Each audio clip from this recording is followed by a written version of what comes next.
صليت على إبراهيم وعلى آل إبراهيم في العالمين إنك حميد مجيد.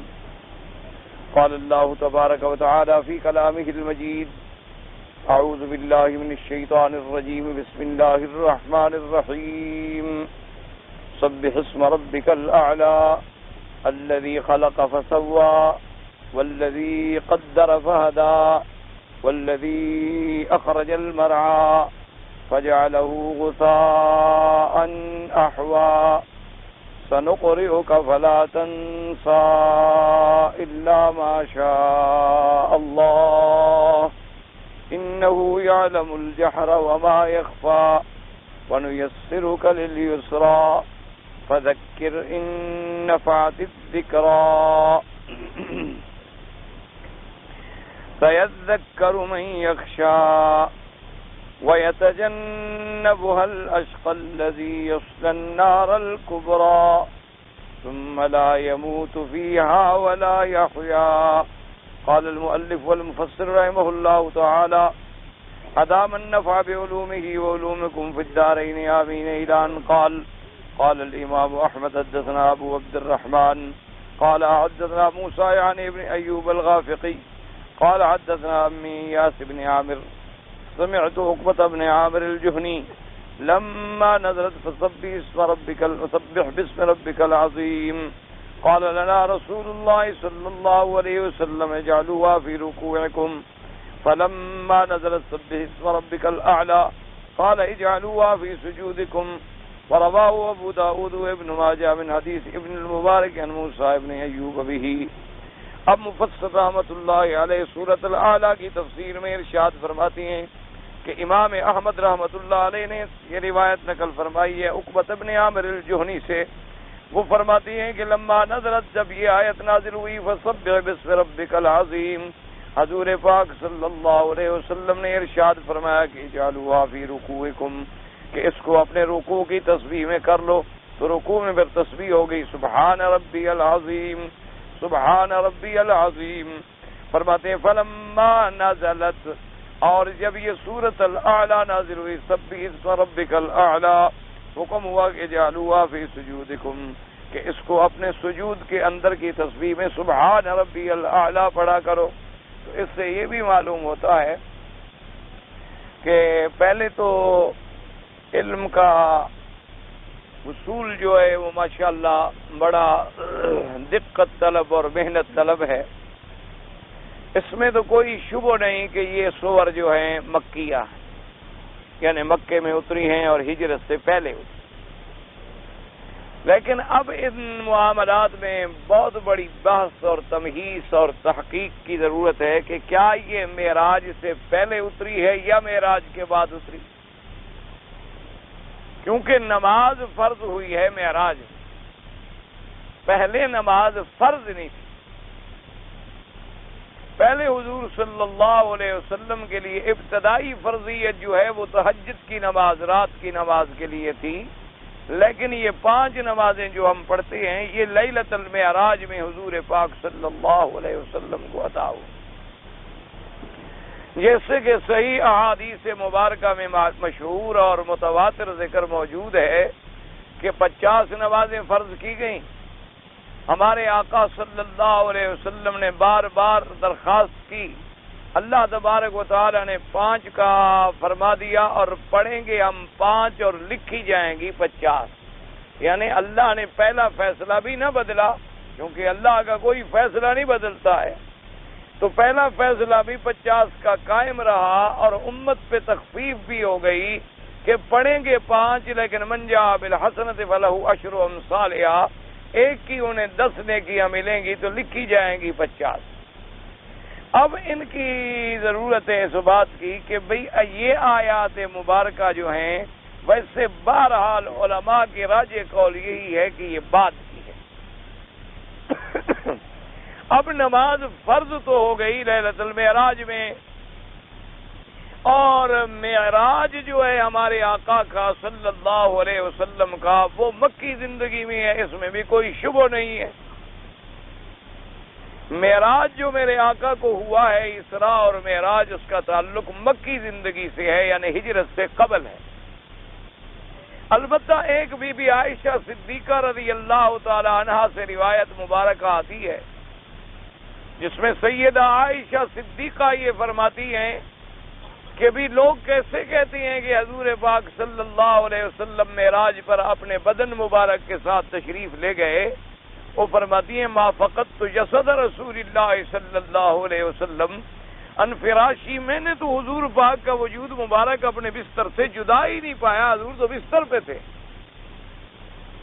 حضور صلی اللہ علیہ وسلم کا بدن مبارک جو ہے وہ بستر پہ تھا. تو حضور صلی اللہ علیہ وسلم معراج کے لیے کیسے تشریف لے گئے؟ تو اصل میں واقعہ یہ ہے کہ سیدہ عائشہ رضی اللہ تعالی عنہا کی شادی ہی ہجرت کے بعد ہوئی ہے. کی زندگی میں تو سیدہ عائشہ حضور کی بیوی نہیں بنی. تو حضور صلی اللہ علیہ وسلم کے بستر کے بارے میں یا آپ کے سونے کے بارے میں تو بی بی عائشہ کوئی بات نہیں کہہ سکتی. وہ تو بات اس وقت فرمائیں گی جب سیدہ عائشہ رضی اللہ تعالی عنہا کی شادی مبارک ہو جائے. بعد میں تو وہ فرما سکتی ہیں کہ بھی آج رات حضور میرے گھر میں تھے اور میرے بستر پہ تھے. لیکن جب ان کا نکاح نہیں ہوا اس وقت ان کا یہ فرمانا کہ میں نے حضور کو بستر سے جدا نہیں پایا تو یہ دلالت کرتا ہے کہ بی بی عائشہ کسی مدینے پاک کے واقعے کا ذکر فرما رہی. یعنی حضور کو وہاں اور اللہ نے معراج کرا دیا اور وہ روحانی طور پہ ہوا. لیکن جو مکے میں ہوا ہے وہ حضور صلی اللہ علیہ وسلم جاگتے ہوئے اپنے بدن کے ساتھ تشریف لے گئے، یعنی اپنے جسد مبارک کے ساتھ تشریف لے گئے. اگر صرف روحانی معراج ہوتا تو اس کے لیے براق لانے کی کیا ضرورت تھی؟ اگر صرف روحانی معراج ہوتا تو اس کے لیے پھر ابو جہل کو اور مشرکین مکہ کو انکار کرنے کی کیا ضرورت تھی؟ ان کو اتنی بڑی مخالفتیں اٹھانے کی کیا ضرورت تھی؟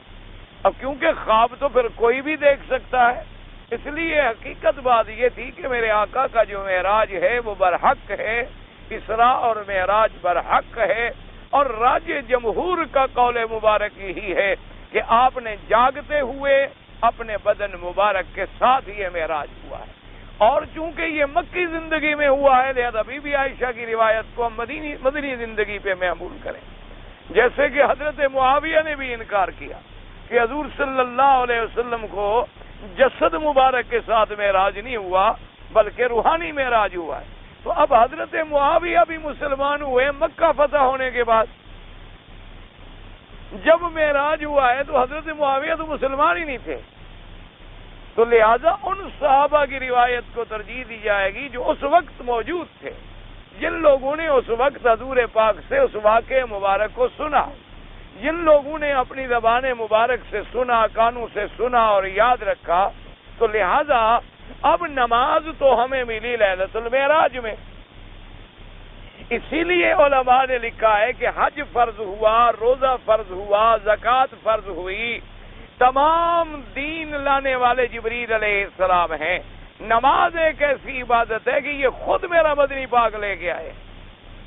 حضور صلی اللہ علیہ وسلم کو خود معراج کے رات میں نماز عطا ہوئی. یعنی تمام احکام آسمانوں سے لانے والے جبریل ہیں علیہ الصلوۃ والسلام. صرف نماز ایک ایسی اہم عبادت ہے کہ اس کے لانے والے بھی حضرت محمد مصطفیٰ صلی اللہ علیہ وعلا آلہ واصحابہ وسلم تسلیما کثیرا کثیرا. اور اسی لیے یہ بات بھی ہمیشہ یاد رکھیں کہ حضور کے معراج کا ماننا جو ہے اس کے لیے صرف یہ کافی نہیں ہوتا کہ ہم 27 رجب کی رات کو ایک تقریب منا لیں یا 27 رجب کی رات میں ہم کوئی 2-4 دیگیں پکا لیں اور خیرات کر لیں یا ہم بجلی کے کمکمے اور جھنڈیاں لگا لیں. یہ معراج کا ماننا نہیں ہے. حضور کے معراج کو وہ مانتا ہے جو دن میں 5 وقت نماز ادا کرتا ہے کہ معراج کا تحفہ جو ہے اس نے سینے سے لگایا ہوا. جو آدمی نماز نہیں پڑھتا وہ حضور کے معراج کا منکر ہے. حضور صلی اللہ علیہ وسلم کا لاکھ وہ زبان سے کہتا رہے کہ حضور پاک کو معراج ہوا. بھی معراج ہوا جب عروج ملا، اتنا بڑا عروج ملا جو کسی بشر کو نہ ملا، کسی نبی کو نہ ملا، کسی پیغمبر کو نہ ملا. اور اس وقت جو اللہ نے تحفہ دیا تم نے اس کی قدر نہیں کی تو معراج کو کیسے مانتے ہو؟ اسی لیے کہا گیا ہے کہ نماز بھی مومن کا معراج ہے، کیونکہ حضور صلی اللہ علیہ وسلم کو نماز معراج میں ملی ہے. اور معراج کا معنی عروج ہے، اور نماز میں بندہ اتنی ترقی کرتا ہے کہ گویا اللہ کو دیکھ رہا ہے۔ حضور نے فرمایا ایسے نماز پڑھو کہ انک ترا، گویا تم اپنے خدا کو دیکھ رہے ہو۔ اور فرمایا اگر ایسی نماز نہیں پڑھ سکتے ہو تو یوں تو ادا کرو ان لم تکن ترا فانہ یراک، کہ اگر تم نہیں دیکھ سکتے ہو تو یہ تو یقین کامل ہو کہ میرا رب مجھے دیکھ رہا ہے اور میں اس کی درگاہ میں کھڑا ہوں۔ اور جس کو یہ یقین ہو جائے وہ حرکت کرے گا، جس کو یقین ہو جائے وہ ادھر ادھر دیکھے گا، جس کو یہ یقین ہو جائے اس کی نماز کے اندر کسی قسم کا اضطراب، کسی قسم کا بھول، اس کی نماز کے اندر کسی قسم کی ایسی حرکتیں جو خشوع کے منافی ہوں، جو خضوع کے منافی ہوں، حتیٰ کہ ایک صحابی نے صرف اپنے بال مبارک نماز میں کھجائے تو حضور نے فرمایا اگر اس کے دل میں اللہ کا خشوع ہوتا تو اس کا ہاتھ بھی حرکت نہ کرتا۔ کیوں؟ جب آدمی ڈر جاتا ہے اللہ کے آگے، جب اس مقام پہ کھڑا ہوتا ہے، تو اس لیے ہمیشہ یاد رکھیں کوئی آدمی لاکھ معراج کے جلسے کرے لیکن اگر نماز نہیں پڑھتا وہ منکر معراج ہے، وہ منکر رسالت محمد مصطفیٰ ہے۔ اگر وہ 5 وقت کی نماز کا پابند نہیں ہے، لاکھ جھنڈیاں لگاتا پھرے، لاکھ ڈے مناتا پھرے، یہ دن منانے اور ڈے منانے جو ہیں یہ تو فلسفہ اسلام کے بھی خلاف ہے۔ یہ تو نصارہ کے روایات تھیں کہ کہیں کوئی پیدا ہوا تو دن مناؤ، کہیں کوئی مر گیا تو دن مناؤ، اور کہیں کو خوشی آئے تو دن مناؤ۔ یہ تو حضرت عیسیٰ علیہ السلام کے ماننے والے لوگوں نے ایسی ایجادات کی ہیں، ورنہ اصل معراج یہ ہے کہ 5 دفعہ اللہ کی دربار میں کھڑے ہو کر اعتراف کرے گا، اور پھر جب نماز پڑھے گا، فرض پڑھے گا، سنت پڑھے گا، وطر پڑھے گا، اللہ توفیق دے تو اشراق پڑھے گا، اوابین پڑھے گا، تہجد پڑھے گا، نوافل پڑھے گا، اور ہر نماز میں سلام بھیجے گا حضرت محمد مصطفیٰ پہ کہ السلام علیکہ ایھا النبی ورحمۃ اللہ وبرکاتہ، السلام علینا وعلی عباد اللہ الصالحین۔ اب آپ اللہ کے کعبے میں ہیں، خدا کے لیے فیصلہ کریں۔ ایک آدمی صبح سے لے کر ساری رات ہر نماز کی رکعت میں سلام پڑھ رہا ہے، اور ایک آدمی صرف رجب اور ربیع الاول میں پڑھتا ہے۔ کون ہے محبت کرنے والا محمد مصطفیٰ؟ یہ آپ فیصلہ کریں، اپنے عقل کو حاضر کریں، اللہ کے کعبے میں بیٹھ کے اپنے دماغوں کو حاضر کریں۔ ایک آدمی سال میں صرف 1 دن میلاد کرتا ہے، 1 دن رجبی مناتا ہے، 1 دن 15 شعبان کی رات منا لیتا ہے، کمکمے اور جھنڈیاں لگا کے سجا کے جلوس نکال لیتا ہے۔ نہ نماز ہے، نہ اشراق ہے، نہ اوابین ہے، نہ ضحیٰ ہے، نہ چاشت ہے، اور ایک آدمی 5 وقت بیٹھے نماز میں اور کہتے ہیں السلام علیکہ ایھا النبی ورحمۃ اللہ وبرکاتہ۔ تو اب آپ اندازہ لگائیں کہ معراج کے ماننے والا کون ہے اور حضور پہ سلام کے ماننے والا کون ہے۔ اور جب بھی مسجد میں داخل ہوگا تو پڑھے گا بسم اللہ والصلاۃ والسلام علی رسول اللہ، اللہم اغفر لی ذنوبی وافتح لی ابواب رحمتک۔ اور جب مسجد سے نکلے گا تو پڑھے گا بسم اللہ والصلاۃ والسلام علی رسول اللہ، اللہم اغفر لی ذنوبی وافتح لی ابواب فضلک۔ اور جب نماز کی التحیات ختم ہوگی تو پڑھے گا اللہم صلی علی محمد وعلی آل محمد کما صلیت علی ابراہیم وعلى آل إبراهيم في العالمين إنك حميد مجيد، اللهم بارك على محمد وعلى آل محمد كما باركت على إبراهيم وعلى آل إبراهيم في العالمين إنك حميد مجيد۔ لیکن خدا کی شان ہے کہ خرد کا نام جنو رکھ دیا، اور جنو کا نام خرد۔ جو چاہے تیرا حسن کرشمہ ساز کرے۔ جو لوگ پابند صوم و صلاۃ ہیں وہ وہابی ہیں اور منکر نبی ہیں، اور جن کی راتیں حجرے میں گزرتی ہیں یا مجرے میں گزرتی ہیں وہ عاشق رسول ہیں۔ اب اس کا فیصلہ پھر قیامت میں ہوگا اللہ کی دربار۔ آخر ایک دن اللہ کے ہاں بھی تو عدالت ہوگی، اللہ کے ہاں بھی تو کوئی پیشی ہوگی، اللہ کے ہاں بھی تو کوئی فیصلہ ہوگا۔ حضور صلی اللہ علیہ وسلم کے سامنے بھی تو ہم قیامت میں جائیں گے، حضور صلی اللہ علیہ وسلم کی شفاعت کی درخواست بھی تو ہوگی، حوض کوثر پہ بھی تو حاضری ہوگی۔ اس دن پھر فیصلہ ہوگا کہ میرا مدنی تیرے ماننے والے کون ہیں اور تیرے منکر کون ہیں۔ جنہوں نے تجھے قرآن و حدیث میں ڈھونڈا ہے وہ تیرے عاشق ہیں، یا جنہوں نے تجھے قوالیوں اور نعتوں اور قوالوں کے غلط کلاموں میں ڈھونڈا ہے وہ تیرے عاشق ہیں۔ یہ فیصلہ پھر میرے مدنی فرمائیں گے اور رب العالمین فرمائیں۔ اللہ تبارک و تعالی سے دعا کریں کہ اللہ پاک ہمیں صحیح فیصلے کی توفیق دے۔ اور صحیح اعتقاد پہ قائم رہنے کی توفیق عطا کرے۔ اللہ پاک ہمیں حضور کی سچی محبت عطا فرما دے، صحابہ، اہل بیت، اولیاء کرام کی حقیقی محبت اور اتباع عطا فرما دے۔ اللہ ہمیں یہ رسمی، رواجی اور قانونی ان محبتوں سے نکال کے وہ قلبی محبتیں نصیب فرمائے۔ اس لیے فرماتی ہیں تو اب ہمیں یہ تحقیق کرنی ہوگی کہ یہ سورت کب اتری، کہ جب حضور نے فرمایا کہ نماز میں پڑھو، تو اس لیے علماء نے کہا کہ یہ معراج کے واقعے کے بعد اتری ہے، کیونکہ پہلے جو نمازیں تھیں وہ تو صرف تہجد کی نماز فرض تھی۔ اچھا، اور جب تک یہ آیت نہ اتری نماز تو تھی، لہذا معلوم یہ ہوا کہ اس وقت بھی رکوع اور سجود تھا، لیکن اس میں تسبیح کے لفظ مختلف تھے۔ جب یہ صورتیں اتری تو پھر تسبیح ہو گئی، رکوع کی بنی سبحان ربی العظیم، اور سجود میں آئی سبحان ربی الاعلی۔ ورنہ حضور نے معراج سے پہلے بھی تو نماز پڑھی ہے بیت المقدس میں، جس میں آپ امام بنے اور تمام انبیاء مقتدی بنے حضرت محمد مصطفیٰ۔ حضور کا لقب اسی لیے ہے امام الانبیاء والمرسلین، سید الانبیاء والمرسلین، اشرف الانبیاء والمرسلین، کہ آپ تمام انبیاء، حتیٰ کہ آدم علیہ السلام بھی پیچھے کھڑے ہیں اور ابراہیم بھی پیچھے کھڑے ہیں۔ اسی لیے حضور پاک نے فرمایا کہ اللہ تبارک و تعالیٰ نے حضرت آدم کو میرا ابا بنایا ہے، بڑا شرف ہے۔ حضرت ابراہیم میرے ابا ہیں، ان کا بھی بڑا مقام ہے، لیکن فرمایا قیامت والے دن وہ میرے پرچم کے نیچے کھڑے ہوں۔ فرمایا ولا فخر علی، میں فخر نہیں کرتا، یہ مجھے اللہ نے بخشا ہے مرتبہ۔ تو اس لیے ہمیشہ یاد رکھیں کہ اب علماء کی تحقیقات کا یہ میدان ہوتا ہے، اسی لیے پھر علماء اور فقہاء کی ضرورت ہوتی ہے کہ وہ ایک ایک حدیث مبارک کی تاریخ ڈھونڈیں گے۔ اچھا، اور جب یہ آیات اتر رہی ہیں تاریخ تھی نہیں، جب یہ آیات اتر رہی ہیں، جب یہ قرآن نازل ہو رہا ہے، تاریخ ہجری بنی صحابہ کے زمانے میں، حضور صلی اللہ علیہ وسلم کی وفات کے بعد، اس کے بعد اختلاف ہوا صحابہ میں کہ ہم تاریخ کا ترتب کیسے کریں۔ تو کسی نے کہا جب حضور پیدا ہوئے اسی سے تاریخ شروع کریں، انہوں نے کہا بھی نہیں، یہ بات بھی ٹھیک نہیں، کیونکہ اگر کسی کی پیدائش سے تاریخ لی جائے تو وہ تو پھر عیسائیوں کا عقیدہ ہے، اسی لیے ان کی تاریخ جو ہے عیسوی ہے، عیسیٰ علیہ السلام کی پیدائش سے وہ لیتے ہیں۔ یہ جو آپ کا چل رہا ہے 91 92 93 94، یہ تو نصرانیوں کی تاریخ ہے نا، اس کا تو اسلام سے کوئی تعلق نہیں۔ اور ہمیں بدقسمتی سے یاد ہی یہی ہے، جنوری فروری مارچ اپریل، پتہ نہیں ہمارے باپ کے مہینے ہیں، دادا کے ہیں، اسلام کے ہیں، کس کے ہیں۔ اور جو میرے مدنی پاک نے مہینے بدلائے، محرم، صفر، ربیع الاول، ربیع الثانی، جمادی الاول، جمادی الثانی، رجب، شعبان، رمضان، شوال، ذی القعدہ، ذی الحجہ، وہ میرے خیال میں 99% مسلمانوں کو نہیں آتے، اور اگر کسی کو آتے ہیں تو ان کو یہ پتہ نہیں کہ ذی القعدہ کو ذی القعدہ کیوں کہتے ہیں۔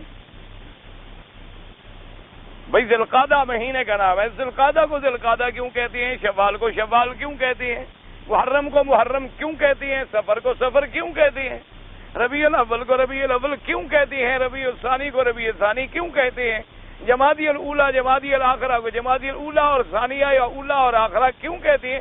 یہ تو میرے خیال میں بہت ہی کم لوگوں کو معلوم ہوگا، کیونکہ ادھر ہم نے کبھی سوچا ہی نہیں، ہم تو صرف عاشق ہیں، ہمارا تو صرف دعویٰ عشق ہے حضور کے ساتھ، لیکن نہ حضور کے قول سے محبت ہے، نہ حضور پاک کے عمل سے محبت ہے، نہ حضور پاک کے فعل سے محبت ہے، نہ حضور کی سیرت سے محبت ہے، نہ صورت سے محبت ہے۔ دعا کریں اللہ ہمیں حقیقی غلام بنائے، اللہ تبارک و تعالی ہمیں حقیقی محبتوں میں سے کوئی ایک قطرہ بھی نصیب کر دیں تاکہ ہماری نجات کا ذریعہ بن جائے۔ صرف زبانی اور کلامی باتوں سے کچھ نہیں ہوتا۔ تو اس لیے اب جناب صحابہ نے کہا کہ بھئی اچھا اس دن کو تاریخ رکھو جب قرآن نازل ہوا، کسی نے کہا بھی اس دن کو تاریخ شروع کی جائے جس دن قرآن کا نزول ختم ہو گیا۔ اب جناب ہوتے ہوتے تمام صحابہ نے رائے پیش کی، انہوں نے کہا بھی ایسا کرو، ابتدائی اسلام میں دین کمزور تھا، حضور پاک نے جب مکے سے ہجرت فرمائی مدینے، اب دین کو فروغ ملا، اب دین کو استقلال ملا، استقرار ملا، اسلام پھیلا، اب اسلام اپنے عروج کی طرف آنے لگا اور چڑھنے لگا، تو تاریخ ہجرت سے شروع کرو کہ جس دن حضور نے ہجرت فرمائی ہے اسی دن سے تاریخ رکھو۔ اسی لیے اس تاریخ اسلامی کو کہا جاتا ہے ہجری، ہجری یعنی تاکہ ہمیں حضور کی ہجرت یاد آئے۔ اور اسی ایک لفظ میں ہمیں سبق ملتا ہے کہ اگر اللہ کا دین ادا نہ ہو سکے تو ملک چھوڑ دو، وطن چھوڑ دو، گھر چھوڑ دو، مہاجر بن جاؤ، کیونکہ تاکہ ہمیں ہر وقت ہجری تاریخ میں نظر رہے کہ اگر اسلام کا ہمارا حق ادا نہیں ہوتا، اگر کوئی ایسا ملک ہے جہاں ہم اللہ کے فرائض ادا نہیں کر سکتے، جہاں اللہ کے دین کے ساتھ استہزاء ہوتا ہے، تو ہمیں سبق ملے کہ بھئی آج کیا تاریخ ہے؟ تو انہوں نے کہا جی ماشاءاللہ آج تو جمادی الاولیٰ کی 14 ہجری ہو گئی، آج 1412 ہجری ہو گئی۔ تو انہوں نے کہا 1412 سال پہلے میرے مدنی کی ہجرت پہ یاد کرو کہ حضور نے ہجرت کیوں فرمائی۔ کوئی ذاتی جھگڑا تھا، کوئی زمین کا اختلاف تھا، حضور صلی اللہ علیہ وسلم کا قریش سے کوئی برادرانہ اختلاف تھا، اللہ کے دین کا مسئلہ تھا۔ جب میرے مدنی کو اللہ کے گھر میں دعوت توحید دینے کے لیے کفار اور مشرکین نے اتنی مجبور کر دیا کہ اب حضور کے قتل کے پروگرام بننے لگے، حضور پر قاتلانہ حملے ہونے لگے، حضور پاک طائف گئے، انہوں نے طائف میں تعاقب کیا، صحابہ حبشے گئے، حبشے تک تعاقب کیا، اب اللہ نے حکم دیا میرا مدنی اب ہجرت کرو مدینے کی طرف۔ تو حضور صلی اللہ علیہ وسلم نے ہجرت فرمائی، اور جب ہجرت فرمائی تو پھر اللہ نے کیسی عزت بخشی، کیسی عظمت بخشی، کیسی اللہ تبارک و تعالی نے شان اور شوکت بخشی کہ وہ مسلمان جو چھپ چھپ کے رہا کرتے تھے وہ فاتح عالم بن گئے، وہ مسلمان جو مشرکین مکہ سے دب جایا کرتے تھے وہ مکے میں کھڑے ہو کے اعلان کر رہے تھے کہ انما المشرکون نجس، کہ خبردار اللہ فرماتے ہیں مشرک پلیت ہے، مشرک کبھی حرم میں داخل نہ ہو۔ اللہ تبارک و تعالیٰ کی طرف سے قرآن پاک میں یہ اعلان آ گیا، اور خدا کی قدرت ہے آج بھی مشرک جو صحیح معنی میں مشرک ہے اس کو اللہ آنے ہی نہیں دیتا حرم۔ خدا کی قدرت ہے، اللہ کا نظام ہے، اور دعا کرو اللہ کسی کو مشرک نہ بنائے، اللہ ہر انسان کو مسلم بنائے، اللہ ہر کلمے پڑھنے والے کو صحیح معنوں میں مومن اور موحد بنائے، اللہ تبارک و تعالیٰ شرک کے حملوں سے پاک رکھے۔ اور ویسے یہ علیحدہ بات ہوتی ہے کہ کبھی کوئی چھپ چھپا کے کافر بھی آ جاتے ہیں، یہ مسئلہ ہوتا ہے۔ عموم قانون کیا ہے کہ انما المشرکون نجس فلا يقربوا المسجد الحرام بعد عامهم هذا۔ اب جیسے قانون ہے کہ خنزیر حرام ہے، لیکن کتنے مسلمان ہیں جو دوسرے ملکوں میں جا کے کھا لیتے ہیں۔ اسلام کا قانون ہے کہ شراب حرام ہے، لیکن کتنے مسلمان ہیں اللہ معاف فرمائے جو پی لیتے ہیں۔ اسلام کا قانون ہے کہ سود حرام ہے، لیکن کتنے لوگ ہیں جو سود کھا لیتے ہیں۔ اس لیے اگر اسی طرح کوئی ایسی بات بھی ہوتی ہے تو وہ اللہ کے قانون کے خلاف نہیں ہوتی۔ تو ہمیں یہ معلوم ہوا اب نماز کی ترتیب کب شروع ہوئی؟ جب میرا مدنی پاک تشریف لے آئے مدینے، حضور نے سب سے پہلا جمعہ جو ادا فرمایا مدینے میں ادا فرمایا۔ پہلا جمعہ حضور پاک صلی اللہ علیہ وسلم نے، آقا انعامدار نے، کیونکہ جمعہ کے لیے اجتماع چاہیے، جمعہ کے لیے خطبہ چاہیے، جمعہ کے لیے مقام چاہیے، جمعہ کے لیے اعلان چاہیے تاکہ لوگ دوڑے آئیں۔ فَاسْعَوْا إِلَىٰ ذِكْرِ اللَّهِ۔ اور یہ فضا مکے میں بنی نہیں تھی، یہ فضا نصیب ہوئی مدینہ منورہ میں، تو سب سے پہلا جمعہ بھی مدینے میں ہوا، اور نماز کی تدوین، ترتیب، احکام، شرائط، اس کے ارکان، یہ تمام تکمیل جو ہے وہ بھی مدینہ پاک میں ہوئی۔ نماز مکے میں شروع ہو گئی، حتیٰ کہ جبریل علیہ السلام نے جو حضور کو 10 نمازیں پڑھائی ہیں وہ مکے میں پڑھائی ہیں، 5 نمازیں اول وقت میں پڑھائی ہیں، اور 5 نمازیں جو ہیں وہ آخر وقت میں پڑھائی ہیں، تاکہ اوقات کی تعلیم ہو جائے۔ اور اس کے بعد یہ بھی بتلا دیا کہ ان کے درمیان میں وقت ہے، جب بھی کوئی پڑھ لے گا الحمدللہ نماز ادا ہو جائے گی، قضا نہیں ہوگی۔ باقی اب ائمہ کا خلاف ہے، بعض ائمہ فرماتے ہیں کہ اول وقت میں نماز پڑھو، کیونکہ جیسے حضور پاک صلی اللہ علیہ وسلم نے فرمایا 3 چیزوں کا بڑا خیال کیا کرو، جنازہ جب آ جائے تو بس فوراً نماز پڑھو، اور نماز کا وقت آ جائے تو فوراً ادا کرو، اور فرمایا لڑکی بالغ ہو جائے تو فوراً شادی کر دو تاکہ وہ شیطان کے حملوں سے محفوظ ہو جائے۔ لڑکے اگر بالغ ہو جائیں تو بس جلدی سے شادی کر دو تاکہ وہ شیطانی حملوں سے محفوظ ہو جائیں۔ تو اس لیے بعض ائمہ نے فرمایا کہ اول وقت میں نماز پڑھو، کہ نماز آ گئی تو ہم پہلے اللہ کی اطاعت کریں، خدا جانے موت آ جائے، خدا جانے پھر ہمیں نماز پڑھنے کا موقع ہی نہ ملے۔ اور بعض ائمہ نے فرمایا کہ جب اللہ نے وقت میں گنجائش دی ہے تو آخر وقت میں ادا کریں، تاکہ کوئی غافل بھی پڑا ہے تو وہ جماعت سے محروم نہ ہو جائے، اس کو بھی جماعت کی سعادت جو ہے وہ نصیب ہو جائے۔ لیکن آخر وقت میں پڑھنے کا ایسا نہ ہو جیسے ہمارے ملک میں اثر پڑتے ہیں سورج پیلا ہو جائے پھر عصر شروع کرتے ہیں، اور جمعہ پڑھتے ہیں عصر کے قریب. ماشاءاللہ دعا کرو اللہ پاک ہدایت. 3 گھنٹے تقریر ہو رہی ہے مولوی صاحب کی. پتہ نہیں یہ جمعہ ہم نے زندگی میں کبھی نہیں دیکھا، یہ صرف ہمارے ملک میں، کہ 12 بجے جو مولانا نے تقریر شروع کی ہے 3:30 بجے تو تقریر ختم ہوئی ہے. اس کے بعد 15 منٹ کا خطبہ ہوگا، پھر سنتیں ہوں گی، نماز ہوگی، اور جب سلام پھیر کے باہر نکلیں تو عصر شروع ہے. اچھا بعض مسجدوں میں تو عصر ہو جاتی ہے اور وہ ہماری اب جمعہ نہیں ہوا. انا للہ و انا الیہ راجعون. یہ بات نہیں ہوتی. ہمیشہ یاد رکھو کہ خطبہ مسنون ہے، لیکن حضور نے فرمایا سب سے پہلے تو خطبہ عربی میں ہونا چاہیے. خطبہ جو ہے نماز جمعہ کا وہ عربی میں. یہ تو خیر اب شکر ہے ہمارے علاقوں میں بھی رواج ہے، کسی کو بہرحال ایسا کر لیتے ہیں کہ تقریر اپنی پہلے جھاڑ دیتے ہیں اور بعد میں خطبہ عربی میں پڑھ دیتے ہیں. اور خدا کے بندوں نے خطبے جو آج سے 1000 سال پہلے لکھے گئے تھے نا، وہی کتابیں رکھی ہوئی ہیں.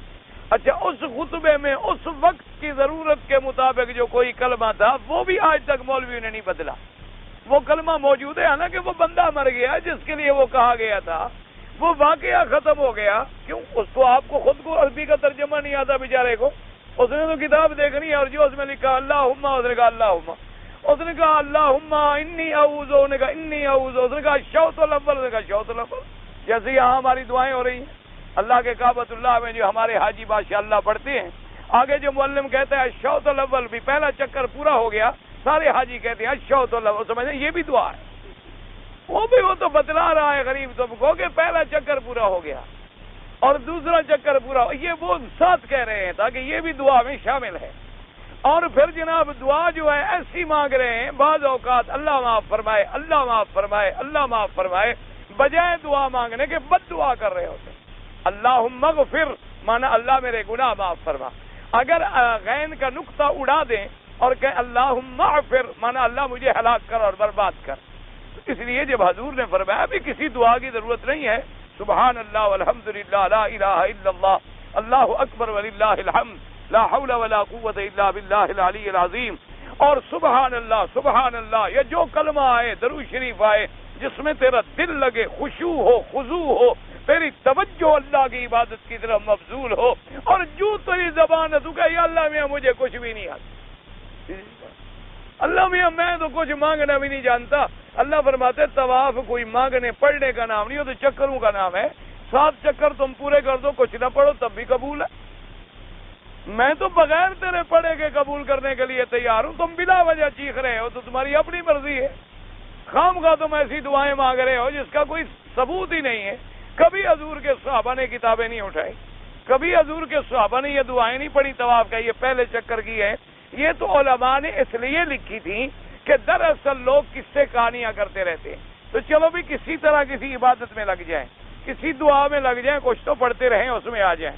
ورنہ یہ ضروری نہیں کہ ان کا پڑھنا ضروری ہو یا ان کے پڑھنے کے بغیر ہمارا طواف نہ ہوتا ہو. طواف تو صرف چکروں کا نام ہے، جیسے صفا صرف دوڑنے کا نام ہے.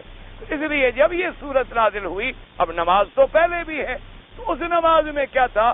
تسبیح بھی تھی، رکوع بھی تھا، سجود بھی تھا اور قرات بھی تھی، لیکن ان الفاظ کی پابندی نہیں تھی. یہ یاد ہے، کیونکہ یہ الفاظ تو نازل ہی نہیں ہوئے تو پہلے پابندی کیسے ہوتی؟ اس لیے صحابی کہتے ہیں لما نزلت فسبح اسم ربک العظیم، جب یہ صورت اتری تو حضور نے فرمایا اجعلوها فی رکوعکم، اور جب یہ صورت اتری سبح اسم ربک الاعلی فرمایا اجعلوها فی سجودکم. کیونکہ آدمی رکوع میں آ کے جھکتا ہے تو اللہ نے فرمایا میری بڑائی کا اقرار کرو، اور سجود میں آ کے بالکل مٹی پہ اپنے پیشانی کو ڈال دیتا ہے کہ میرا اللہ میری پستی کی انتہا ہے اور تیرے علو کی انتہا ہے. تیری صفت اعلیٰ ہے، تیری صفت جو ہے وہ علو ہے، اور میں تیرا بندہ ہوں. میرا مقام جو ہے وہ پستی ہے، میرا مقام جو ہے وہ ذلت ہے، میرا مقام جو ہے وہ عاجزی ہے. اور عاجزی کی انتہا یہ ہے کہ میرا جو تو نے سب سے اچھا وجود کا حصہ بنایا تھا، چہرہ اور چہرے میں پیشانی، وہ میں نے تیری رضا کے لیے مٹی میں ڈال دی ہے، اب معافی دینا تیرا کام. اس لیے فرمایا گیا جب رکوع اور سجود میں آؤ تو کہو سبحان ربی الاعلی. اور یہ بھی یاد رکھے میرے بھائی کہ جب رکوع میں ہو یا سجود میں جو تسبیح کہتے ہو کم از کم یہ پتہ تو لگے کہ کیا کہہ رہے ہو. بعض ہمارے بھائی ہوتے ہیں نا، بس وہ ماشاءاللہ ایسا سجدہ کرتے ہیں، اللہ تبارک و تعالی ہدایت عطا فرمائے. یعنی اگر امام نماز شروع کرے نا جی فجر کی مثال کے طور پر، اور فاتحہ پڑھ چکا ہو، سورت پڑھ چکا ہو، باقی 4-5 آیتیں ہوں اور یہ آئیں، تو یہ 2 رکعت سنت پڑھ کے پہلی رکعت میں مل جاتے. پتہ نہیں یہ کون سی نماز ہے، ہمیں آج تک نہیں سمجھ آئی. یعنی امام نے ابھی قرآن کی 3 آیتیں پڑھی، اس نے 2 رکعتیں پڑھ لی. 2 رکعتوں میں اس نے فاتحہ بھی پڑھی ہے، سورت بھی پڑھی ہے، رکوع میں بھی گیا ہے، سجود میں بھی گیا. ابھی امام صاحب رکوع میں نہیں پہنچے، بس اللہ اکبر. اور اس کو سمجھتے ہیں کہ ہماری بڑی قابلیت ہے کہ ہم نے 2 سنتیں بھی نہیں چھوڑی اور پہلی رکعت بھی امام کی نہیں جانے دی. حالانکہ یہ پتہ نہیں کہ سنتیں ادا ہی نہیں ہوئی. جو جلدی جلدی پڑھی جائیں وہ نماز ادا نہیں ہوتی. حضور صلی اللہ علیہ وسلم نے ایک صحابی کو دیکھا کہ انہوں نے نماز جلدی جلدی پڑھی. آپ نے فرمایا ارجع فصلی فانک لم تصلی. آپ نے فرمایا پھر جا کے نماز پڑھو، تمہاری نماز نہیں ہوئی. اس نے جا کے بیچارے نے پھر نماز پڑھی. حضور صلی اللہ علیہ وسلم کے بعد پھر آ گیا، آپ نے فرمایا ارجع فصلی فانک لم تصلی. لوٹ جاؤ، نماز پڑھو، تمہاری نماز نہیں ہوئی. اس بیچارے نے تیسری دفعہ نماز پڑھی. تیسری دفعہ نماز پڑھ کے پھر حضور کی خدمت میں حاضر ہوا. آپ نے فرمایا ارجع فصلی فانک لم تصلی. جاؤ پھر نماز پڑھو، تم نے نماز نہیں پڑھی. اس نے کہا حضور پھر مجھے تو اسی طرح آتی، اس کے علاوہ مجھے تو نہیں آتی. پھر حضور نے فرمایا بیٹھو، سمجھو کہ جب رکوع کرو تو اطمینان سے رکوع کرو کہ ہر ہڈی جو ہے اپنی جگہ پہ ہو. رکوع سے سیدھے کھڑے ہوں تو پھر اطمینان سے کھڑے ہوں کہ ہر جوڑ اپنی اپنی جگہ پہ چلا جائے. سجود میں جاؤ تو حتی تطمئن ساجدہ، اطمینان سے ہر عضو جو ہے اپنی زمین پہ، جوڑ جو ہے اپنی اپنی جگہ پہ چلا جائے. فرمایا اس طرح جو ٹھونگے مارنے ہیں جیسے کوئی مرغا دانے چگتا ہے، فرمایا یہ نماز اللہ کے ہاں قبول نہیں ہوتی. اور ایسی نمازیں جو ہیں وہ انسان کے منہ پہ مار دی جاتی. اس لیے ہمیشہ یاد رکھیں کہ کم از کم اتنی احتیاط کر لیں کہ جب تسبیح آپ پڑھتے ہیں تو جو الفاظ ادا کر رہے ہیں کم از کم آپ کو یہ تو پتہ ہو کہ میں کیا کہہ رہا ہوں. یعنی سبحان ربی العظیم آپ پڑھیں تو آپ کو یہ تو سبحان ربی العظیم، سبحان ربی العظیم، سبحان ربی العظیم، پتہ نہیں لگتا کیا ہے. گاڑی چل گئی، کوئی ایکسپریس ٹرین لگی ہوئی ہے اور وہ بھی بغیر انجن کے تھرو کر دیتا ہے نا، جیسے ڈرائیور آٹو پہ لگا دیتے ہیں ہوائی جہاز کو. یہ بیچاری اپنی زبانوں کو آٹو پہ لگا دیتی ہیں، وہ چلتی ہے، کوئی پتہ نہیں کیا چل رہی ہے. نہ یہ پتہ ہے کہ پہلی رکعت میں کون سی سورت پڑھی ہے اور دوسری میں کون سی پڑھ رہا ہو، یہ بھی کوئی پتہ نہیں. پہلے میں بڑی پڑھی ہے تو دوسری میں چھوٹی پڑھ رہا ہے، پہلے والی پڑھی ہے دوسرے میں آخری والی پڑھ رہا ہے، کوئی پتہ نہیں. تو اس لیے ہمیشہ سبحان ربی العظیم ہر لفظ علیحدہ علیحدہ ادا ہو. سبحان ربی الاعلی. اور پھر اس وقت یہ تصور ہو کہ میرا اللہ کے ساتھ مکالمہ ہے، اللہ کے ساتھ میری مناجات ہے اور میرا اللہ مجھے دیکھ رہے ہیں. میری ہر حرکات، ہر سکنات، میرے ہر قول، ہر عمل کو میرا اللہ دیکھ رہے ہیں، اللہ کے سامنے ہیں. آپ دیکھیں اپنے ملک میں کبھی کورٹ میں جائیں، دیکھا ہے کیسے ادب کے ساتھ ہمارے بڑے بڑے وکلاء جن کے علوم ماشاءاللہ دریائے علم ان کے دماغوں میں بند ہیں، لیکن وہ بھی 4 دفعہ گاؤن ٹھیک کرتے ہیں، کالر دیکھتے ہیں، ٹائی ٹھیک کریں گے، نیچے پالش پہ نظر ڈالیں گے اور پھر جا کے جناب میلارڈ کہہ کے گردنیں جھکا کے اللہ کے بندوں کے آگے کرتے. خدا کے آگے نہیں جھکاتے، اللہ فرماتے کہیں اور تو جھکاؤ بہرحال وہاں جا کے. اور مسلمان ماشاءاللہ پتہ نہیں یہ کہاں سے انہوں نے سیکھا ہے. کیا صحابہ اسی طرح کرتے تھے حضور کے سامنے؟ بھئی ہمیں تو کچھ اسلام کا کوئی سبق تو یاد کرنا چاہیے نا. کسی جگہ کہو السلام علیکم، آگے ان کو کہنا چاہیے وعلیکم السلام ورحمۃ اللہ وبرکاتہ. حضور نے فرمایا انحنا کسی کے لیے جائز نہیں. فرمایا جب سلام کرو کسی کے لیے جھکا نہ کرو. اللہ نے تمہیں صرف اپنے لیے جھکایا اور کسی بندے کے آگے بندہ نہیں جھک سکتا. فرمایا بالکل ٹھیک کھڑے ہو کے ملا کرو، سینے سے سینہ لگا لو. فرمایا معانقہ کر لو، ایک دوسرے کے ساتھ زیادہ محبت ہے، پیشانی پہ بوسہ دے دو. لیکن فرمایا کسی کے آگے جھکنا یا رکوع کی حالت میں جانا یا پاؤں پہ گر جانا، فرمایا قطعاً ایسا نہ کیا کرو. بندے کو اللہ نے جھکنا صرف اپنے آگے سکھلایا ہے کہ اس کا بندہ جو ہے.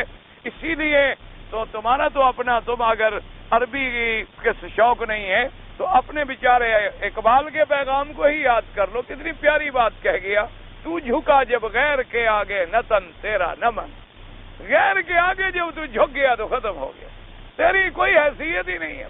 اس لیے کہتا ہے تو جھکا جب غیر کے آگے نہ تن تیرا نہ من. اصل جھکنا جو ہے وہ اللہ کے آگے ہے. اس لیے حضور نے فرمایا تو رکوع میں جب رکوع سے کھڑے ہوں تو سیدھے کھڑے ہوں.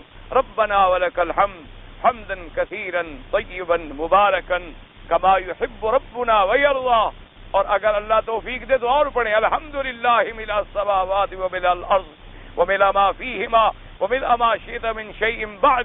اور توفیق دے تو پڑھیں اللہم باعد بینی وبین خطایایا کما باعدت بین المشرق والمغرب. اسی طرح جب سجدے سے اٹھیں تو اللہم اغفر لی وارحمنی واسترنی واجبرنی واہدنی واعف عنی. یہ دعائیں پڑھیں تاکہ سیدھے بھی ہو جائیں.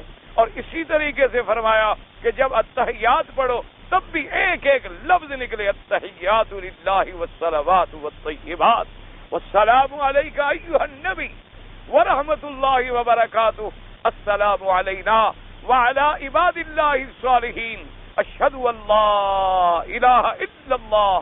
غیر اللہ کی نفی کرو اور اللہ کا اثبات کرو. اشہد ان محمدًا عبدہ ورسولہ. اس کے بعد تاکہ تمہیں پتا ہو میں نے کوئی نماز پڑھی ہے, میں نے اللہ کے دربار میں کوئی حاضری دی ہے. اسی لیے حکم ہے کہ 100 رکعت پڑھو اور بغیر ترتیب ادائے ارکان کے اس 100 کا تھیلے کے برابر ثواب نہیں. اور 2 رکعت آرام سے پڑھو وہ اللہ کے ہاں زیادہ پیاری. تم 20 ثواب کرو دوڑ دوڑ کے, نہ آگے کا پتہ نہ پیچھے کا پتہ, کہاں شروع کیا تھا کہاں جا رہا ہوں. اور جو مل جائے اس سے ماشاءاللہ گپ شپ بھی لگا لی اور کسی کو بلا لیا, کسی کو سامان دے دیا, کسی کو اٹھا, ثواب بھی ہو رہا ہے ماشاءاللہ. سارے کام اللہ بھی راضی ہے, دوست بھی راضی ہیں, بندے بھی راضی ہیں, کام سب ٹھیک ٹھاک چل رہے ہیں. ایسے طواف کر رہے ہیں. طواف میں جب تم جا رہے ہو اللہ کے دربار میں پھر رہے ہو, اللہ کے دربار میں آ گئے ہو, اللہ کے گھر کے باہر ہو, تیری ہر حرکت اللہ کے سامنے ہے. اس لیے فرمایا اجعلوها فی سجودکم. اور یہ بات ہمیشہ یاد رکھیں, میرا مدنی کوئی حکم نہیں فرماتے جب تک اللہ حکم نہ کرے. حضور پاک کا جو بھی حکم ہوتا ہے وہ اللہ کی طرف سے. اس لیے معلوم ہوا کہ حضور کو یہ حکم بھی اللہ کی طرف سے ملا تھا کہ بھئی آپ سجدے کے لیے اس کو منتخب فرما لیا. وقال الامام احمد حدثنا وکی قال حدثنا اسرائیل النبی اسحاق المسلم بالتین عن سعید بن جبیر بن عباس رضی اللہ تعالی عنہ ان رسول اللہ صلی اللہ علیہ وسلم کان اذا قرأ سبح اسم ربک الاعلی قال سبحان ربی الاعلی. اب یہ دوسری بات, ایک تو ہمیں سبق کیا ملا کہ ہم رکوع میں کیا کہیں گے سبحان ربی الاعلی. رکوع میں تو اعلیٰ ہے حضرت, رکوع میں تو عظیم نہیں ہے. سبحان ربی الاعلی, سبحان ربی الاعلی. اچھا ویسے یہ بھی ہے کہ سبحان ربی الاعلی کے علاوہ رکوع میں دعائیں بھی ہیں. فرق صرف اتنی ہے کہ امام ابو حنیفہ رحمۃ اللہ علیہ کے نزدیک اگر نفل نماز ہے تو دعائیں مانگے, اگر فرض نماز ہے تو تسبیح زیادہ کر دے. کیونکہ ایک حدیث مبارک میں آتا ہے حضور نے فرمایا کہ اللہ کا فرمان ہے کہ جو بندہ میرے ذکر میں مشغول ہو جاتا ہے حتیٰ کہ وہ مجھ سے دعا بھی نہیں مانگ سکتا, وہ کہتا ہے جتنی دیر دعا مانگتا رہوں میں ذکر کیوں نہ کرتا رہوں, تو فرمایا میں اس کو مانگنے والوں سے بھی بہتر عطا کر دیتا ہوں کہ چلو اس بندے کو میرے ذکر نے جو مشغول کر دیا ہے تو اس کے دلوں کی ضرورات اور حاجات تو میں جانتا ہوں. اس لیے امام صاحب فرماتی ہیں کہ اگر فرض نماز ہے پھر تو تسبیح لمبی کرے, اگر نفل نماز ہے تو اس کے اندر دعائیں بھی ہو سکتی ہیں. اور باقی ائمہ فرماتے ہیں کہ کوئی فرق نہیں, چاہے فرض نماز ہے یا چاہے نفل نماز ہے, دعائیں مانگ سکتے ہیں. اللہم یا مقلب القلوب والابصار ثبت قلبی علی دینک, اللہم انک عفو کریم تحب العفو فاعف عنی, اللہم انی اسألک العفو والعافیہ, اللہم انی اسألک الہدی والتقی والعفاف والغنی. اسی طرح اور بھی جو دعائیں آپ کو حدیث کے مطابق, شرط یہ ہے کہ وہ دعائیں ایسی ہوں جو دعائیں ہمیں سکھلائی ہیں حضور محمد مصطفیٰ صلی اللہ علیہ وسلم. یہ نہیں کہ نماز سجدے میں تم اپنی زبان میں دعا شروع کر دو نا, وہ دعائیں مانگنی ہوں گی جو دعائیں معصور ہیں, یعنی جو دعائیں منقول ہیں آقا نامدار سے صلی اللہ علیہ وعلا آلہ واصحابہ وسلم تسلیما کثیرا کثیرا. حضور صلی اللہ علیہ وسلم نے فرمایا اب جب دعا بھی ہو تسبیح بھی ہو تو خود اندازہ کرو کہ سجدہ کتنی لمبا ہوگا. اور اسی طرح حضور کی نفل نماز کا اندازہ لگائیں. بی بی عائشہ فرماتی ہے کہ جگہ تنگ تھی, حجرہ مبارک تو چھوٹا تھا نا, جو روضہ پاک ہے میرے مدنی پاک ہے یہی تو بی بی عائشہ کا حجرہ ہے نا. اب تو یہ باہر جالیاں بن گئی، یہ تو بہت بڑی جگہ انہوں نے گھیر لی، ورنہ حجرہ مبارک تو بالکل چھوٹا تھا نا، جس میں حضور صلی اللہ علیہ وسلم کی قبر مبارک ہے۔ تو بی بی صاحبہ فرماتی ہیں کہ میں سو رہی تھی، حضور تہجد پڑھتے تھے، اب جگہ تھی نہیں، جگہ بالکل تنگ تھی، تو جب حضور سجدے کے لیے آتے تو حضور صلی اللہ علیہ وسلم مجھے ایسے ہاتھ لگا دیتے، میں اپنے پاؤں یوں سکوڑ لیتی اور حضور پاک سجدہ کر لیتے، اور پھر جب حضور کھڑے ہو جاتے تو میں پاؤں پھیلا لیتی۔ اب اتنی لمبی رکعت ہے کہ بی بی پھر آرام کر لیتی اور پھر دوسری رکعت میں حضور آتے، اور حضور پاک کی رکعتیں پتہ ہے کیسی لمبی تھیں؟ پہلے ایک رکعت میں سورۃ البقرہ، سورۃ آل عمران، سورۃ نساء، سورۃ مائدہ، سورۃ انعام، یعنی 8 پاروں کی ایک رکعت، 8 پارے پڑے ہیں قرآن کے میرے مدنی محمد مصطفیٰ۔ اور پھر حضور قرآن کیسے پڑھتے تھے؟ ہر آیت علیحدہ علیحدہ۔ کیا معنی؟ الحمدللہ رب العالمین الرحمن الرحیم مالک یوم الدین ایاک نعبد و ایاک نستعین اہدنا الصراط المستقیم صراط الذین انعمت علیہم غیر المغضوب علیہم ولا الضالین۔ آیت علیحدہ علیحدہ۔ جیسے موتی جڑے ہوتے تھے، پڑھنے والا میرا مدنی ہو، قرآن خدا کا ہو، وہ تو پھر ان کی خوش قسمتی ہے جنہوں نے سنا ہوگا، وہ خوش نصیب صحابہ تھے جنہوں نے حضور کی زبان پاک سے قرآن سنا، جنہوں نے حضور پاک کے پیچھے نمازیں ادا فرمائیں۔ اب آپ اپنی تہجد کو بھی ذرا سامنے رکھ لیں، ہم کتنی دیر میں پڑھتے ہیں تہجد؟ آپ کہیں پہلے ہم پڑھیں گے نہیں انشاءاللہ، مولوی صاحب تکلیف کیوں فرما رہے ہیں؟ ہم جب پڑھیں گے نہیں تو دیر کا مسئلہ تو وہ لگائے جو پڑھا کریں۔ ایک آدمی میں نے کہا یار بھی نماز تم نہیں پڑھتے نا، کہ نماز تو میرے بابا جان دادا جان نے بھی کبھی نہیں پڑھی۔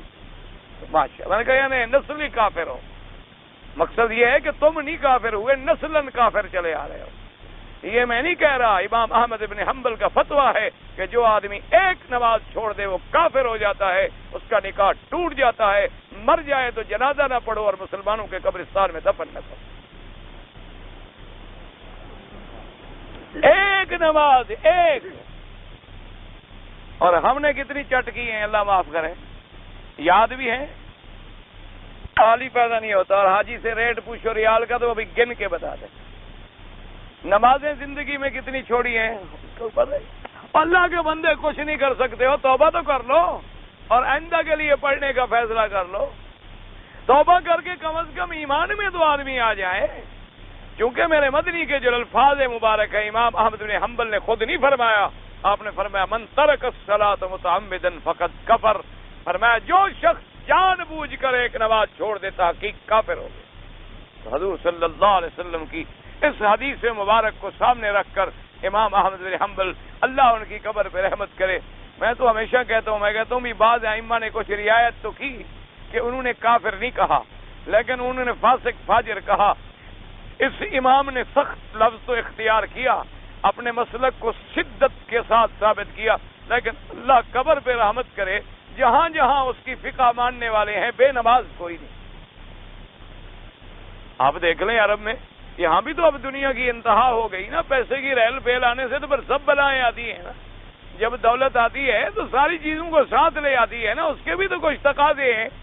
یہاں جب ان کو پیسہ ملا تو ان میں بھی آئی عریانی آئی، ان کے اندر بھی بے حجابی آئی، ان کے اندر بھی طغیانی آئی، ان کے اندر بھی بگاڑ آیا۔ لیکن دیکھ لیں، بڑے سے بڑا فیشنیبل انسان ہو، بڑے سے بڑی ماڈرن لڑکی ہو، نماز کا وقت آئے گا چادر ڈالی اللہ اکبر کھڑی ہے خدا، سوال پیدا نہیں ہو سکتا کہ نماز نہ پڑھے۔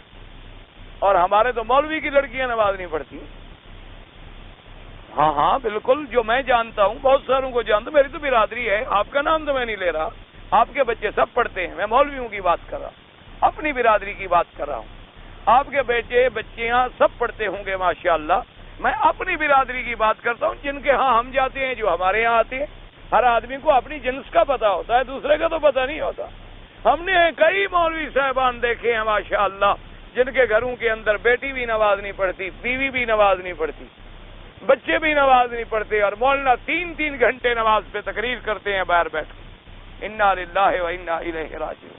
اللہ تبارک و تعالی ہمارے حال پہ رحم کرے۔ باقی رہ گئے پیر، وہ تو ہوتے ہی بخشے ہوئے ہیں، ان کو تو پڑھنے کی ضرورت ہی نہیں، ان کو کیا ضرورت ہوتی ہے ہم گناہ گاروں کو۔ جو پیر لوگ ہیں، بزرگ ہیں، فقیر ہیں، گدی نشین ہیں، سجادے ہیں، وہ کہتے ہیں بھی نماز ہوتی ہے اللہ سے بندے کو ملانے کے لیے۔ ہمارے حضرت تو پہنچ گئے ہیں، ان کو کیا ضرورت ہے نماز کی؟ ہمارے حضرت تو اللہ کو مل گئے۔ جب اللہ کو مل گئے، یہ تو وہ پڑھیں جو ابھی ملے نہیں۔ ایک آدمی نے مجھے خود کہا، میں نے کہا آپ کا کیا خیال ہے، حضرت ابو بکر بھی اللہ کو مل گئے تھے کہ نہیں؟ اور حضرت محمد مصطفیٰ حضور کے تو نماز پڑھتے پڑھتے پاؤں سوج جائیں، اللہ کا نبی تو اللہ کو نہ ملا، تیرا مرشد مل گیا۔ عجیب بات ہے۔ اچھا، بعض عجیب لوگ ہیں، وہ کہتے ہیں جی حضرت آپ عجیب بات کرتے ہیں، میرا مرشد ایک نماز مغرب پڑھتا ہے مکے میں، ایک پڑھتا ہے مدینے میں، ایک پڑھتا ہے کربلا میں، ایک پڑھتا ہے نجف اشرف میں، ایک پڑھتا ہے بغداد میں 5 نمازیں۔ اس طرح تو آپ کے سامنے نہیں پڑھتا، آپ سمجھتے ہیں کہ میرا مرشد نماز ہی نہیں پڑھتا، وہ تو اس طرح نمازیں پڑھتے ہیں۔ میں نے کہا اچھا یہ بتائیں کہ آپ کے مرشد کھانا کہاں کھاتے ہیں؟ کہنے لگا جی وہ تو یہیں کھاتے ہیں۔ میں نے کہا وہ سارے بڑے عجیب لوگ ہیں، آپ کے مرشد کو کھانا بھی نہیں دیتے؟ یا مکے والے بھی بخیل ہو گئے، مدینے والے بھی بخیل ہو گئے کہ آپ کے مرشد کھانا تاڑنے کے لیے تو ہمارے گھر میں پڑے ہیں، اور جب نمازیں پڑھنی ہو تو اڑان نماز کے لیے ہو جاتی ہے، روٹی سے کیوں نہیں جان چھڑواتے ہماری؟ نظر نیاز سے بھی جان چھڑوائیں ہماری، وہ بھی وہاں سے لے لیا کریں۔ کوئی عقل کی بات ہے؟ دعا کرو اللہ ہم پہ رحم کرے، اللہ ان پہ بھی رحم کرے، اللہ ان کو بھی اپنے دروازے پہ لائے، اللہ ہمیں بھی اپنے دروازے پہ لائے۔ الحمدللہ ہم نہ کسی کے دشمن ہیں، نہ کسی پہ اعتراض مقصود ہے، لیکن دکھ ضرور آتا ہے کہ مسند پہ بیٹھے محمد مصطفیٰ کی، مسند پہ بیٹھے ابو بکر و عمر و عثمان و علی کی، اور عمل ہمارے ایسے ہوں اللہ معاف فرمائے کہ کافر شرمائیں۔ اس لیے دکھ آتا ہے، اور جب دکھ آتا ہے تو بات نکلتی ہے، نہ تم صدمے ہمیں لیتے، نہ ہم فریاد یوں کریں۔ اگر ان کے اندر آج بھی حضور کی اتباع آ جائے، خدا کی قسم ہے اللہ کا یہ کعبہ میرے سامنے ہے، ان کے جوتے میں تاج سمجھ کے سر پہ رکھوں گا۔ فرق صرف اتنا ہے، ہم اس کو ولی مانتے ہیں جو غلام ہو محمد مصطفیٰ، جو متبع ہو محمد مصطفیٰ کا، جس کا ہر قدم اٹھے حضور کے نقش قدم پر۔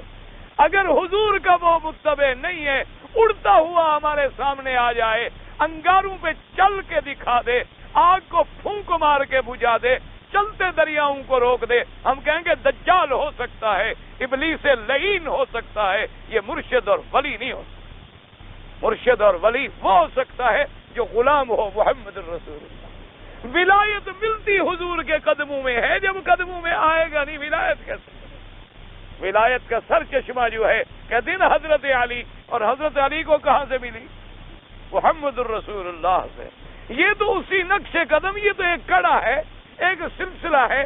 جیسے آپ دیکھیں نا جی سونے کی زنجیر بنا لیں، ایک کڑا ٹوٹ جائے تو آپ کے گلے میں زنجیر نہیں رہ سکتی ہے۔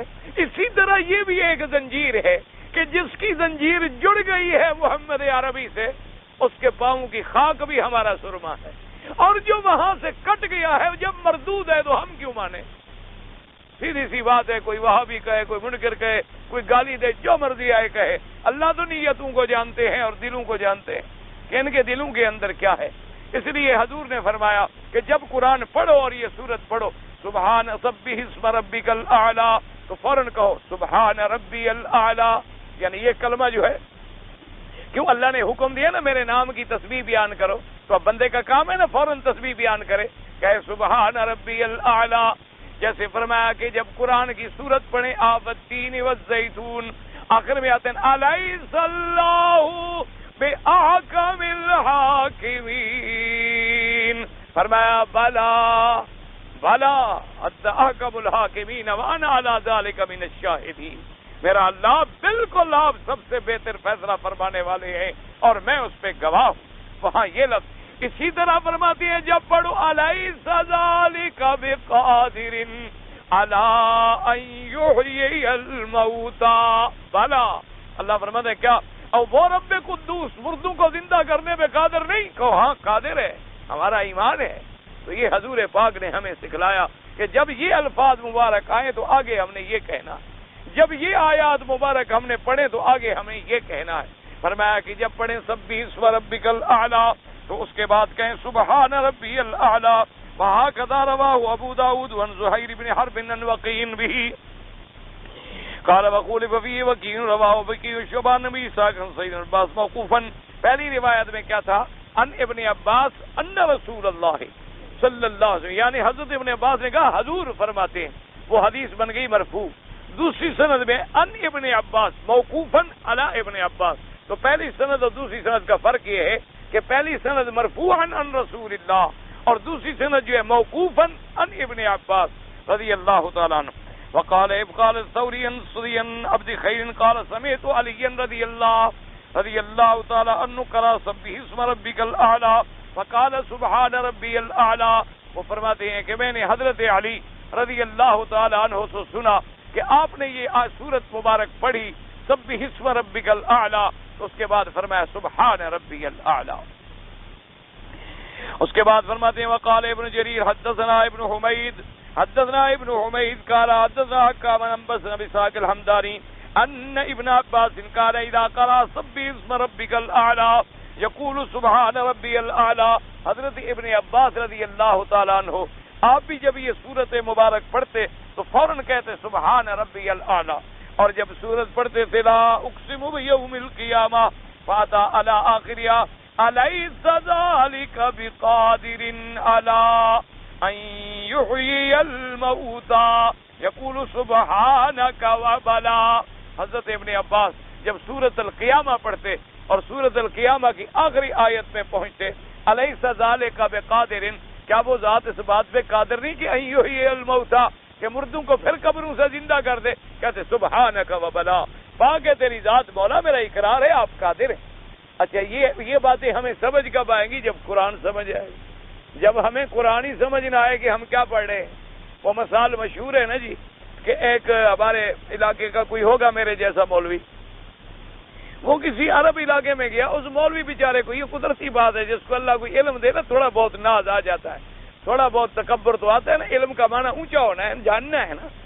تو اللہ جن کو ہدایت دیتا ہے وہ علم کے بعد بھی تواضع میں رہتے ہیں، ورنہ قدرتی بات ہے، اکڑ تو اس میں آتی ہے. تو اس مولوی صاحب میں بھی میری طرح کوئی دماغ میں آ گیا کیڑا. وہ کہنے لگا کہ بھئی ہم نے جو علم پڑھا ہے نا یہ عربوں کو نہیں آتا.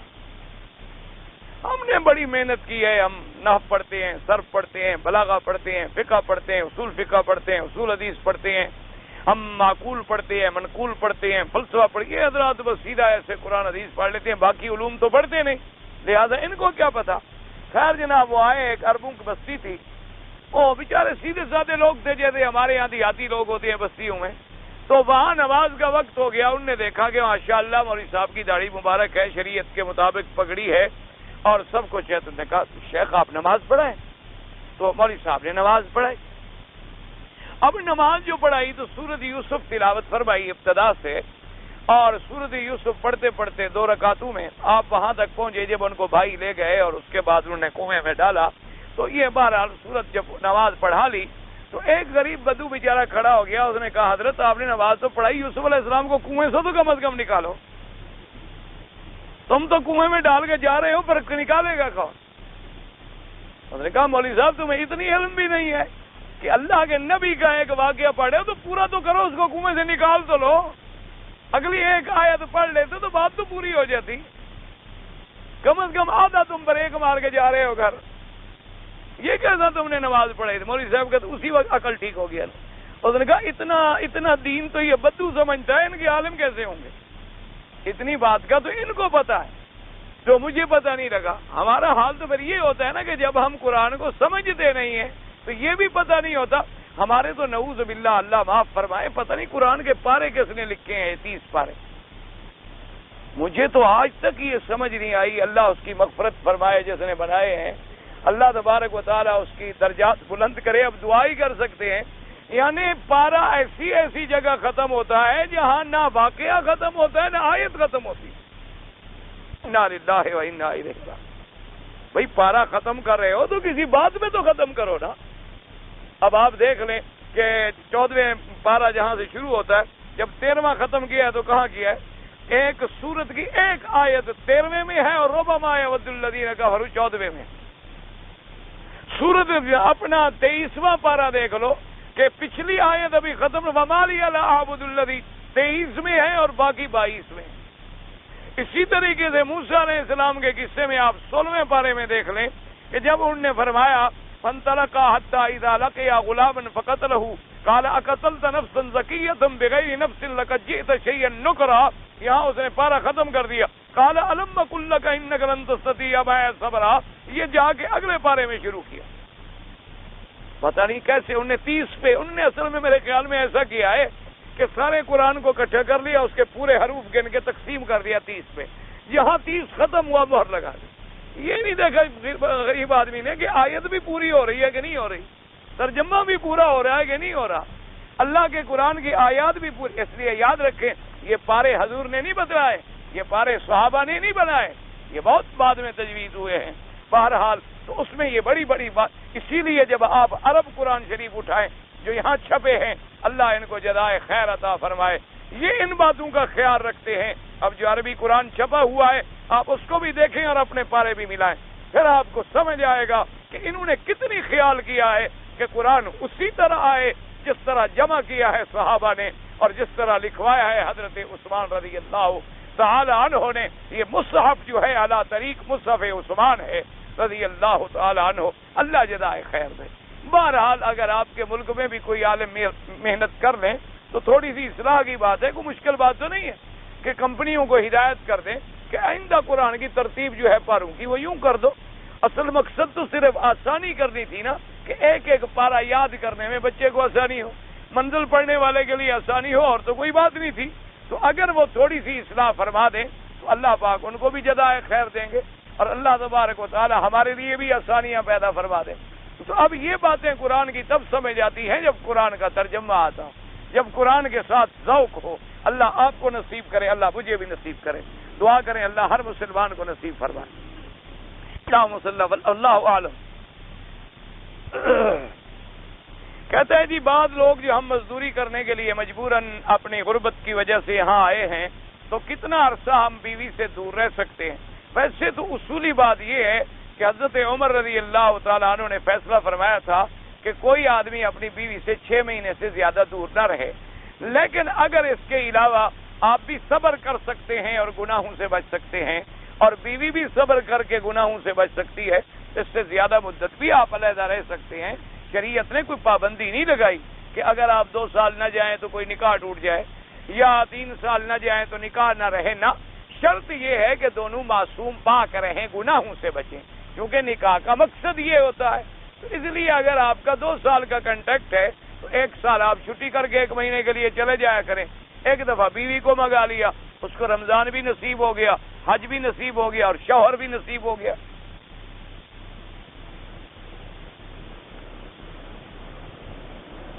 بعض حضرات کہتے ہیں کہ نماز میں ٹخنے جو ہیں کپڑا ان سے اوپر ہو. بالکل سنت یہ ہے بھائی، جراب علیحدہ چیز ہے، جراب تو پہنی ہی پاؤں میں جاتی ہے. ٹخنے سے اوپر کی مراد ہے پاجامہ ہے، شلوار ہے، قمیض ہے، عربی قمیض ہے، وہ اوپر ہونا چاہیے، وہ اس سے نیچے نہ آئے. جراب یا موزہ تو ہے ہی پاؤں کا، اس کا تو کوئی تعلق نہیں اوپر سے پہنتے. آپ نے کبھی جراب سر سے پہنی ہے؟ ایک واضح سی بات ہے، تو ہے کپڑا پاؤں کا. عورت اپنے شوہر کے علاوہ اپنے بھائی یا باپ کے ساتھ حج پہ آ سکتی ہے؟ بالکل آ سکتی ہے. ہر اس آدمی کے ساتھ عورت سفر کر سکتی ہے جس سے نکاح حرام ہو. بھائی سے نکاح ہو سکتا ہے؟ نہیں ہو سکتا. باپ سے ہو سکتا ہے؟ نہیں ہو سکتا. بیٹے سے ہو سکتا ہے؟ نہیں ہو سکتا. یعنی جس سے نکاح حرام ہے اس کے ساتھ سفر کر سکتے اور ہمیشہ کے لیے حرام ہو. ورنہ تو یہ ہے نا کہ دیور تو موت ہے. عورت اگر سونے کے زیور پہن کے عبادت کرے تو جائز ہے. بالکل تم کپڑے پہن کے عبادت کرو تو جائز ہے. جو چیز پہننا جائز ہے عبادت کرنا بھی جائز ہے. جب اس کے لیے زیور پہننا اللہ نے حلال کر دیا ہے تو بات ختم ہو گئی. ایک آدمی نے عمرہ کیا، حج کیا، 6 مہینے کے بعد پھر عمرہ کرے تو وہ سر مڈائے گا؟ جب بھی عمرہ کرے سر مڈائے گا. کاز میں پاؤں جو ہیں کتنے کھلے رکھیں؟ جتنی گنجائش ہو. اگر آدمی زیادہ ہیں قریب ہو جائیں، آدمی دور دور ہو گئے تھوڑے پھیل جائیں، کوئی بات نہیں ہے، کوئی لمبی چوڑی بحث بھی نہیں. تعویذات کرنا جو ہے، بہرحال مجھے تو خوش نہ آیا ہے طریقے خان کا ہی، لیکن اگر کوئی قرآن شریف پڑھتا ہے تو ٹھیک ہے، ورنہ تو جو عام رسم رواج ہیں وہ بالکل بنا ہے تعویذ۔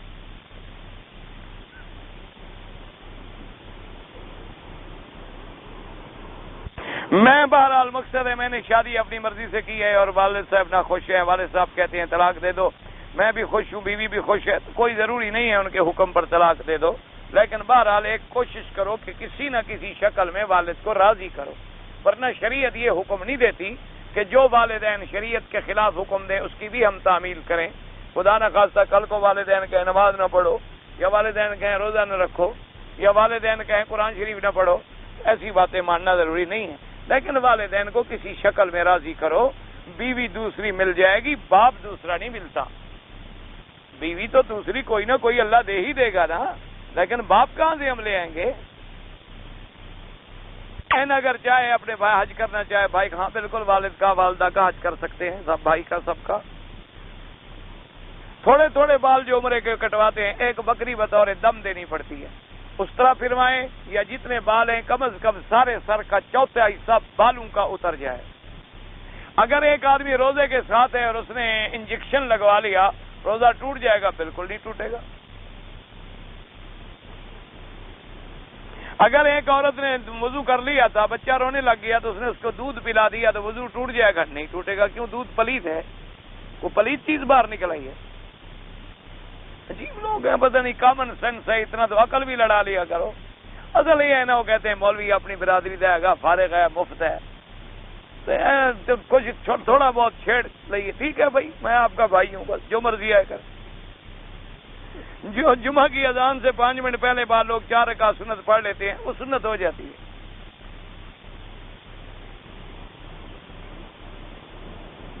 میں تہجد کا ٹائم ہے، لیکن اگر تہجد کے بجائے میں قضا نمازیں ادا کرتا رہوں وہ زیادہ بہتر ہے، نفل کے بجائے جو تمہارے ذمہ قضا ہے فرض پہلے وہ ادا کر۔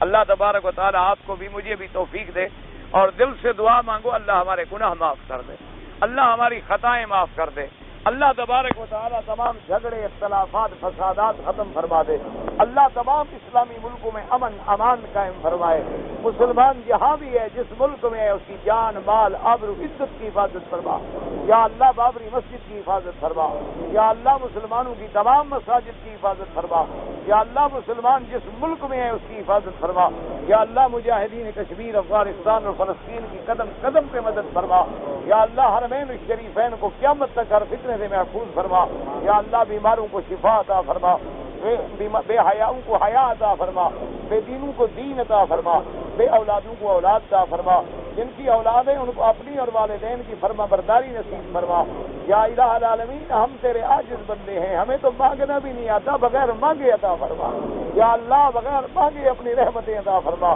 یا اللہ تیرے دروازے پہ آئے سب کے دامن اپنی رحمت سے بھر دے، یا اللہ سب کی حاجتیں پوری فرما دے، یا اللہ کسی کو اپنے دروازے سے خالی نہ فرما، یا اللہ ہمیں اپنی رحمتوں سے مایوس نہ فرما، یا الہ العالمین ہر مسلمان کو عقیدہ توحید نصیب فرما، یا اللہ شرک اور بدعات کے چنگلوں سے نجات عطا فرما، یا اللہ توحید کی اور اتباع سنت کی سمجھ نصیب فرما، یا ارحم الراحمین انصرنا فإنك خير الناصرين، وافتح لنا فإنك خير الفاتحين، واغفر لنا فإنك خير الغافرين، وارحمنا فإنك خير